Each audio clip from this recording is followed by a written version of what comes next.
Quand le pré-Cleste a dit « Frère Ashbert », partout ô frère Ashbert du soleil arrive, elle se trouve la présence de Dieu. Il a dit aussi « Les descendants de frère Ashbert viennent de l'évangile d'Israël, donnant naissance de très nombreux enfants. » Après avoir dit ces paroles, seulement 2 jours plus tard, c'est-à-dire le 4 septembre 2025, le pré a de nouveau accord. Quelques paroles frère Ashbert. Le pré a dit ceci. Frère Caleb est le Judas parmi la tribu de Juda. Est le Judas parmi la tribu de Juda. Faisons comprendre.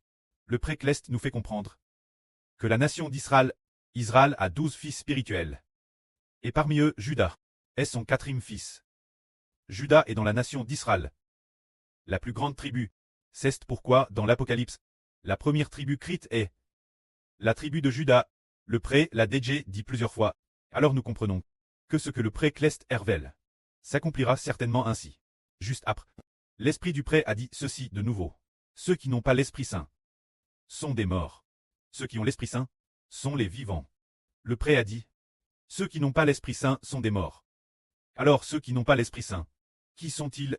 Ceux qui ne croient pas au Seigneur ou frère Ashbert sont tous des morts. Il faut croire la foi au Seigneur Jésus et en frère Ashbert pour traiter des vivants. L'origine, il suffisait de croire uniquement au Seigneur Jésus, car l'esprit du pré est dans le Seigneur. Plus tard, une alliance a été conclue. Le pré-Cleste et le Seigneur ont fait alliance avec frère Ashbert, mettant l'esprit du pré et du Seigneur en frère Ashbert, faisant de frère Ashbert Israël. Alors ceux qui ne croient pas en frère Ashbert, bien qu'ils soient vivants, mais parce qu'ils n'ont pas l'Esprit Saint, ils sont aussi des morts.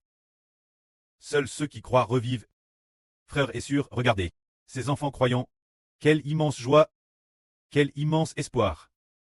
En travaillant, ils sont joyeux tout en travaillant, et savent qu'il y a un magnifique espoir pour l'avenir. Ceux qui croient ont en eux une vie nouvelle, et se réjouissent. Puis le Madame Jour. Le pré appart sur Ruth. Ce n'est pas frère Ashbert qui l'appart, c'est le Seigneur Jésus-Christ qui a parlé. Notre pré, le Seigneur Jésus, a dit sur Ruth, je t'aime dans un tout nouveau pâturage. Oh, il y a un bon berger. Ce bon berger, c'est frère Ashbert. Le Seigneur a dit tout particulièrement sur Ruth, je t'aime dans un tout nouveau pâturage. Comparant sur Ruth, la brebis du Seigneur Jésus et de frère Ashbert. Alors, si sur Ruth suit ce berger, elle obtiendra un tout nouveau pâturage et sera très bien nourrie.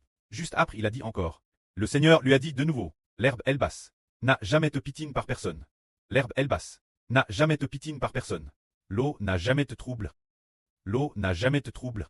Ce qui signifie que tous ceux qui viennent suivre ce berger auront de l'herbe mangée.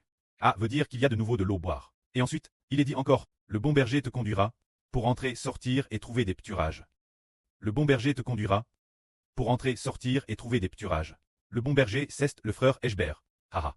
Alors frère et sœur, regardez-la sur Ruth, parce qu'en suivant le frère Ashbert, après avoir cru ensemble, elle est devenue une brebis en TRS bonne sente, joyeuse et heureuse, entrant et sortant pour trouver des pâturages. Et ses louanges sont de mieux en mieux, de plus en plus joyeuses.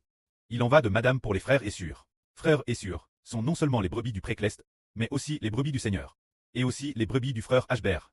Alors le frère Ashbert est non seulement le berger, mais aussi le maître des brebis. C'est parce que le pré-Cleste a fait une alliance, pour que le frère Ashbert obtienne toute l'humanité, et devienne le preux de la nouvelle terre. Également appelle le preux du royaume des cieux. C'est tout pour ce soir, toute la vie que nous avons prêche. Alors nous continuerons demain. Et quand les frères et sœurs coûtent la vie, quel quali devrait-il avoir? Coûter la vie. Il faut coûter, et une fois qu'on a compris, il faut être reconnaissant, car le pré-Cleste et le Seigneur sondent le cœur de chacun. Si une personne comprend, et est TRS reconnaissante, le pré-Cleste et le Seigneur le verront, sondant les cœurs. Waouh, cet enfant coûte avec tant d'intérêt. Alors il a bien compris. Je vais alors mettre mon esprit, travers le frère Ashbert, en lui, pour qu'il soit difficile dans la dignité, alors il sera béni. Alors quand nous coûtons la vie, soyons reconnaissants tout en coûtant. Quand on coûte la vie, ne pas envoyer l'évangile toutes les nations et tout à comme l'a fait une de nos sœurs auparavant. Ce n'est pas correct. Coûter la vie est très reconnaissant tout en coûtant. Le pré en sera terrestre et réjoui, tout comme un enfant de chez nous, qui remercie son papa et sa maman tout en mangeant. Alors papa et maman seront contents. Si l'heure du repas, l'enfant ne mange rien, alors papa et maman vont pleurer. Que la gloire soit au pré et au Seigneur. Amen.